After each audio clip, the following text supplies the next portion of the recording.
నిన్న చంద్రబాబు నాయుడు కలిసారంటే మీరు?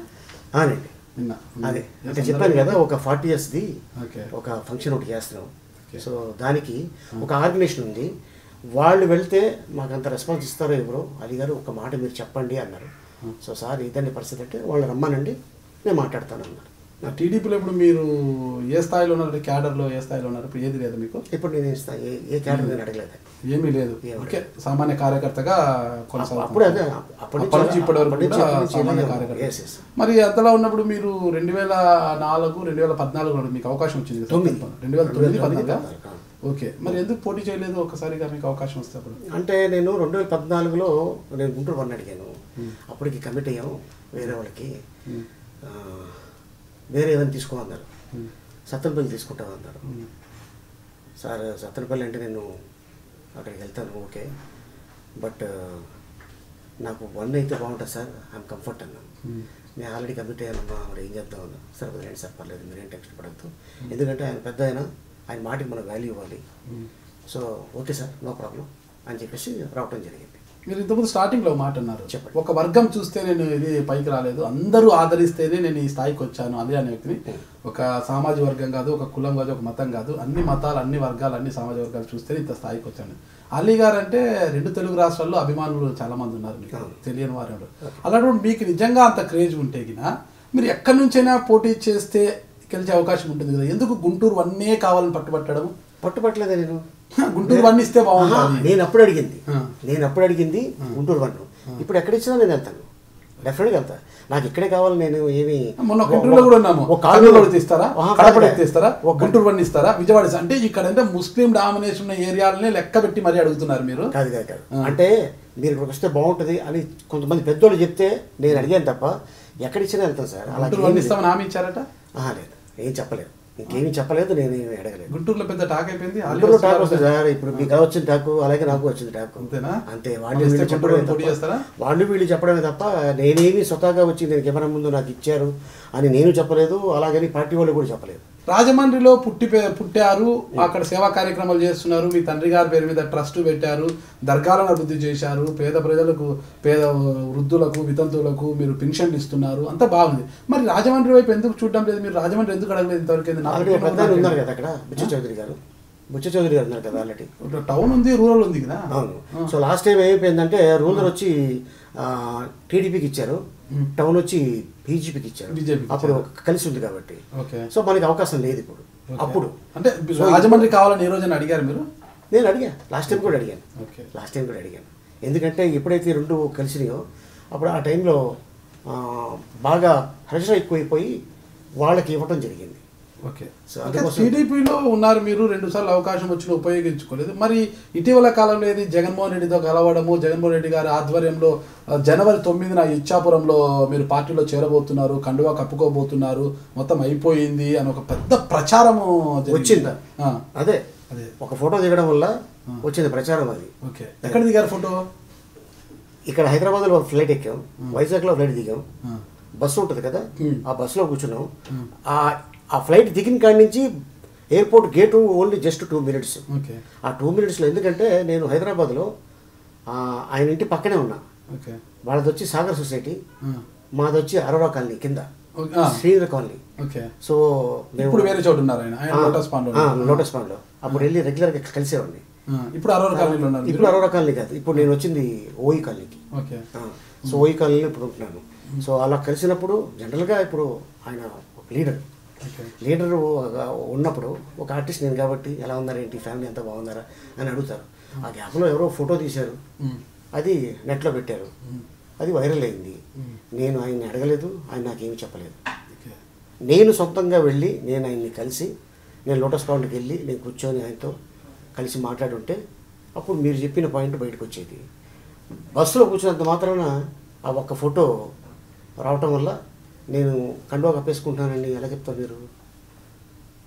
ప్రచారం జరిగింది, ఎపిసోడ్ అని అడుగుతున్నారు. ప్రచారం జరుగుతుంది సార్, కానీ మధ్యలో కూడా మళ్ళీ జగన్మోహన్ రెడ్డి గారితో మీరు కలిశారు, జగన్మోహన్ రెడ్డి కలిసారు, కానీ మీరు అడిగిన దానికి సరైన హామీ అక్కడ నుంచి లభించకపోవడంతోనే మీరు వెనకడుగు వేశారు అంటున్నారు. లేదు, ఇదంతా మామూలుగా బయట వచ్చిన టాక్ ఇది, అంతే.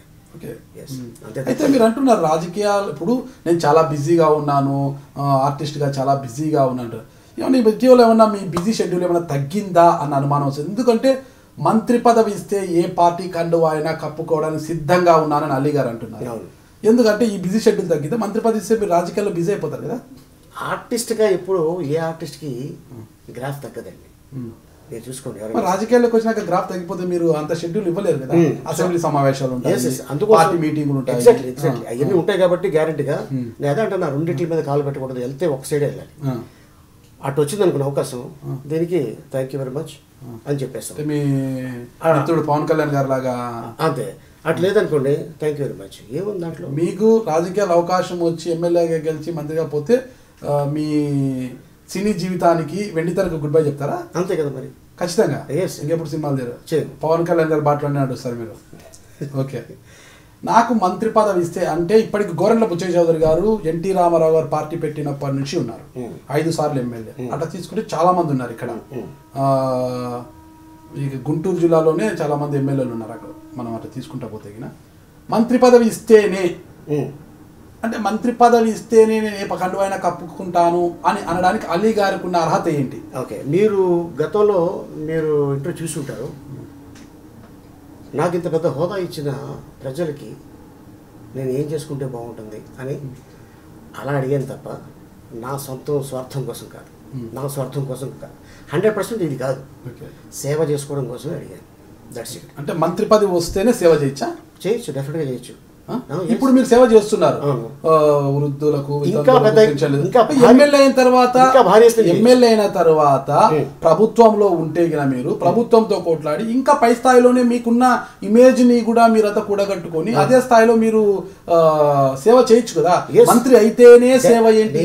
నేను కావాలి, నాకు ఇస్తేనే నేను మీ పార్టీలోకి వస్తాను అని ఏ పార్టీకి నేను చెప్పలేదు. బుగ్గ ఉండలేదు మన కుయ్యి కుయ్యి కుయ్యి అని అరసలేమో కదా మీరు పోయేటప్పుడు. అలాగే అక్కలేదు సార్, కుయ్యికి అవసరం లేదు, ఎందుకంటే ఆల్రెడీ వాళ్ళు చాలా ఇచ్చారు ప్రేక్షకు దేవుళ్ళు. మరి అలాంటిది ఏమైనా కోరుకుంటున్నారేమో? లేదు, ఒక మైనారిటీ అన్న ఒక ఇది తప్పితే అలీ గారికి ఉన్న క్రేజ్ ఏంటి? మంత్రి పదవి కోరుకోవడానికి ఉన్న అంత బలమైన ఇవ్వలేదు కదండి ఈ మధ్యకాలం. మైనారిటీ అనడం మీకు ఒక ఎమ్మెల్యే టికెట్ ఇస్తే మీరేమన్నా పక్కన ఒక 4 నియోజకవర్గాన్ని గెలిపించుకు రాగలరా? ఏమన్నా 4 నియోజకవర్గాలు ఖర్చు పెట్టి చేయించగలరా? ఏంటి మీకు ఎందుకు ఇవ్వాలి మంత్రి పదవి?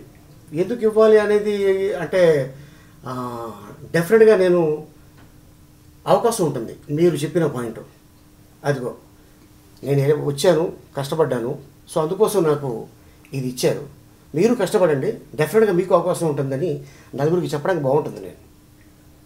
సో అందుకోసం నేను అది ఆశించాను తప్ప ఇదే ఇవ్వాలి, ఇదే చెయ్యాలి, నీకు ఇస్తేనే నేను వస్తాను, లేకపోతే నేను రాను, లేకపోతే కండువా కప్పుకోను అని చెప్పలేదు. ఇంత ఒకవేళ ఎమ్మెల్యేగా ఉండండి, మా పార్టీ అధికారంలోకి వస్తే మీరు ఏం కోరితే అది మేము ఇస్తాం అన్నప్పుడు హామీ ఇస్తే డెఫినెట్గా నేను ఓకే. ఎమ్మెల్యే టికెట్ రావడమే ఒక ఎమ్మెల్యే టికెట్ వచ్చిన తర్వాత నిజంగా మైనార్టీకి ఇవ్వాలనుకుంటే మీకు మీరు అంత క్యాపబుల్ అయితే ఖచ్చితంగా మీకు అవకాశం ఇస్తారు క్యాబినెట్లో. అరే ఒక ఆర్టిస్టు మంచి ఫాలోయింగ్ ఉంది అల్లుని చూసి కూడా మనకి ఇంత మెజార్టీ వచ్చిందనే ఉద్దేశంతో మీకు వచ్చిన మెజార్టీని కావచ్చు ఇంకోటి ఏదైనా చూసుకొచ్చి క్యాబినెట్లోకి తీసుకునే అవకాశం ఉంది. కానీ ముందుగానే కండిషన్లు పెట్టడం ఏంటి? రాజకీయాల్లో కండిషన్లు పెట్టడం ఏంటి? నాకు మంత్రి పదవి పెట్టడం తప్పే ఉంది సార్, చాలా మంది పెట్టుకుంటున్నారు కదా. ఎమ్మెల్యేగా గెలిచిన తర్వాత అడుగుతున్నారు, కానీ ఇంకా మీకు హాలు లేదు, చూడు లేదు. అడగనిది అమ్మాయిని పెట్టదు కదా, అడగడంలో తప్పేంటి? ఎమ్మెల్యేగా గెలిచిన తర్వాత అడగచ్చు కదా. క్యాబినెట్ ఉంటుంది, మళ్ళీ క్యాబినెట్ విస్తరణ ఉంటుంది, 2 సార్లు ఉండొచ్చు. మాట ఇవ్వమని చెప్పాను తప్ప మాట ఇవ్వండి అంతే, దట్స్ ఇట్. ఇస్తామండి, ఓకే డెఫినెట్లీ. అంటే అలీ గారికి విలువలు అట్లాంటివి ఏమి ఉండవంటారా? ఎందుకు ఉంటాయి? అంటే మంత్రి పదవి ఇస్తానని బీజేపీ కావచ్చు, జనసేన కావచ్చు, వైసీపీ కావచ్చు, ఎవరు చెప్తే వాళ్ళంటే వెళ్ళిపోవడానికంటే 20 సంవత్సరాల పాటు కలిసి సాగిన పార్టీని కాదని ఆ పార్టీతో వెళ్ళిపోతున్నారంటే అప్పుడు విలువలు అట్లాంటివి ఏమి ఉండవా? ఎందుకుంటాండి, విలువలు ఉన్నాయి కాబట్టి కదా. మరి మంత్రి పదవి ఇస్తే అంటే ఈరోజు వైసీపీ కావచ్చు, జనసేన కావచ్చు, బీజేపీ కావచ్చు, కాంగ్రెస్ కావచ్చు, మేము అధికారంలోకి వస్తే మీకు మంత్రి పదవి ఇస్తాం, మా వైపు రా అని మీ ఇమేజ్ని వాడుకోవడానికో, అంటే మీకు రాష్ట్రంతో అభిమానులు ఉన్నారు 2 రాష్ట్రాల్లో, వాడుకో పిలుస్తారు. అప్పుడు అంటే టీడీపీకి బాయ్ బాయ్ చెప్పేసి వెళ్ళిపోతారా? అంటే ఒకవేళ వైసీపీలో ఇంకో పార్టీ మంత్రి పదవి అంటారు. అదే అంటున్నా, ఇప్పుడు మీకు వాళ్ళు ఇస్తే మైనార్టీ ఇస్తారేమో, మేము హోమ్ ఇస్తాం రా మేము ఆర్థిక శాఖ ఇస్తాం రా అంటే అప్పుడు చూస్తారా, హోం పెద్దదే, ఆర్థిక శాఖ పెద్దదే, ఏదైతే బాగుంటుంది, డిప్యూటీ సీఎం ఇస్తామంటే మళ్ళీ అట్టుపోతారా? ఓకే, మీ శాలరీ ఎంత సార్? మీ శాలరీ ఎంత? బతకడానికి సరిపోయేంత. ఎంత చెప్పండి? బతకడానికి సరిపోయేంత కంపెనీ ఇస్తుంది. మీరు ఈ పాయింట్ చెప్తే నేను చెప్తాను. శాలరీ చెప్పకూడదండి. శాలరీ చెప్పకూడదు. శాలరీ చెప్పకూడదు. ఓకే, ఎంత ఇస్తారు సుమారుగా మీకు ఈ ఛానల్ పనిచేస్తుంది? ఇస్తారండి. ఎంత, 1 లక్ష ఇస్తారు? ఇస్తారండి. 1 లక్ష నెలకి ఇస్తారు. సో వేరే ఛానల్ వాళ్ళు 3 లక్షలు ఇస్తారంటే మీరు వెళ్ళరా? నాకు చాలా ఆఫర్లు వచ్చాయండి, మీరు ఎంక్వైరీ చేసుకోవచ్చు. నాకు అగ్రిమెంట్లు కూడా మీకు ఆఫర్ వచ్చింది కదా? నాకు ఆఫర్ వచ్చింది, కానీ నేను వెళ్ళలేదు. చెప్పేదానండి ఈ పాయింట్ నేను ఫినిష్ చేస్తాను. నేను ఫినిష్ చేస్తాను, మీరు ఫినిష్ చేయండి. నేను వాళ్ళ కమిట్ కాదు. మీరు ఏమన్నారు పబ్లిక్ ఇంటర్వ్యూలోనే, ఆ మంత్రి పదవి ఇస్తానంటే నేను కండువా కప్పుకుంటాను అన్నారు మీరు. నేను అనలే నాకు 2 లక్షల జీతం ఇస్తా అంటే నేను వస్తాను అని ఎవరితో అనలేదు. నేను నాకు ఆఫర్లు వచ్చాయి, నేను రిజెక్ట్ చేశాను, నాకు వద్దన్నాను. ఇప్పుడు ఎలా ఉంటుందంటే మీరు కోరుకుంటున్నారు. అంటే ఇప్పుడు ఎలా ఉంటుందంటే, ఇప్పుడు ఇస్తాం ఓకే దా అంటారు, రేపు పొద్దున ఇవ్వాల, ఏం చేయాలి చెప్పండి? మీరు నా సీట్లో ఉంటే ఏం చేస్తారు? ఇది ఇలా కోరుకోవటం తప్ప? ఏమైనా తప్పు ఉందా ఇలా కోరుకోవటం? తప్పే కదా. ముందుగానే నాకు మంత్రి పదవి ఇస్తే ఏ కండువైనా కప్పుకుంటాను ఏంటి అసలుకి? ఫస్ట్ రాజకీయాల్లోకి ఏంటంటే, ఇప్పుడు 100 మందికి సేవ చేసుకుంటున్నాం, రేపు పొద్దున్న ఆ పొజిషన్ ఇస్తే లక్షల మందికి సేవ చేసుకోవచ్చు. ఆ ఉద్దేశంతో అడిగాను తప్ప ఏదో సౌండ్లు పొయ్యిలు మాకు అవసరం లేదు సార్. మాకు అది నేర్పించలేదు.